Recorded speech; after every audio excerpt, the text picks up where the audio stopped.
ஆசீர்வாதத்தோடையும் உங்களோட அனுமதியோடையும் இன்னைக்கு நம்ம சுயேட்சையா வேட்புமனு தாக்கல் பண்ணலான்னு நீங்க முடிவு பண்ணிருக்கீங்க.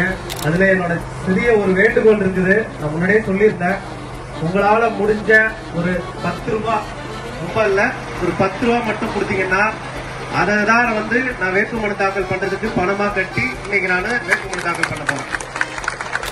என்னது, வேட்பாளரை ஓட்டு போடுறவங்க கிட்ட காசு கேக்குறாரா அப்படின்னு ஷாக் ஆகாதீங்க. இது வேற ரகம்.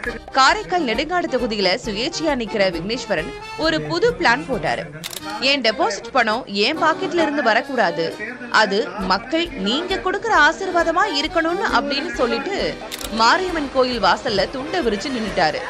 ஆளுக்கு 10 ரூபாய் போடுங்கப்பா அப்படின்னு அவர் கேட்டதும் அங்க இருந்த மக்களும் போட்டி போட்டுக்கிட்டு பணத்தை அள்ளி போட்டாங்க.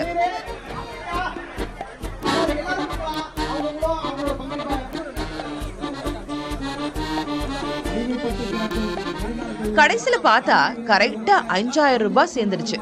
அந்த பணத்தை அப்படியே சாமி முன்னாடி வச்சு கும்பிட்டுட்டு நேரா போய் வேட்புமனுவை தாக்கல் செஞ்சுட்டாரு.